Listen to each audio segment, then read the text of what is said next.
এবার আওয়ামী লীগ ১৭ বছরে যা করেছে বিএনপি আগামী ১০০ বছরেও তা পারবে না, আসিফ নজরুলের সরাসরি মন্তব্য। রাজনৈতিক বিশেষজ্ঞ এবং আইনজীবী আসিফ নজরুল আজ একটি বক্তব্য দিয়ে রাজনৈতিক অঙ্গনে ব্যাপক প্রতিধ্বনি সৃষ্টি করেছেন। তিনি বলেন, আওয়ামী লীগ ১৭ বছরে যা করেছে বিএনপি চাইলেও আগামী ১০০ বছরে তা পারবে না। আসিফ নজরুল মন্তব্য করেন, আওয়ামী লীগ সরকারের শাসনামলে দেশের নানান খাতে যে উন্নয়ন অগ্রগতি হয়েছে তা অতীতে কোনো সরকারের দ্বারা সম্ভব হয়নি।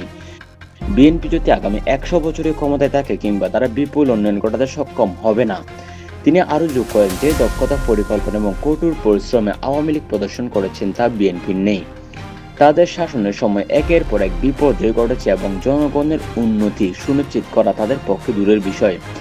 এই বিষয়ে তিনি বলেন, রাজনীতি কেবল দলের স্বার্থের জন্য নয়, বরং উন্নয়ন গণতন্ত্রের জন্য। আওয়ামী লীগ একাধিক খাতে যেমন অবকাঠামোগত উন্নয়ন, শিক্ষাগত, স্বাস্থ্যক্ষেত্রে অবদান রেখেছে, তা থেকে বিএনপি কিছু শিখেনি। তার এই বক্তব্য সামাজিক যোগাযোগ মাধ্যমে প্রবল আলোচনা সৃষ্টি করেছে। অনেকে আসিফ নজরুলের এই সমর্থনকে কিছুজন বিএনপির পক্ষ থেকে বিরোধ মনে করছেন, আবার কারো কাছে মতামতকে অযৌক্তিক, স্পষ্টবাদক দৃষ্টি হিসেবে দেখছেন।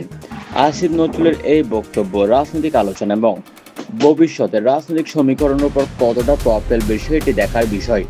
রাজনৈতিক চিত্রের পরিবর্তন এবং দলগুলোর মধ্যকার লড়াই যা আরও উত্তপ্ত হতে পারে তা এখন সকলের সামনে স্পষ্ট।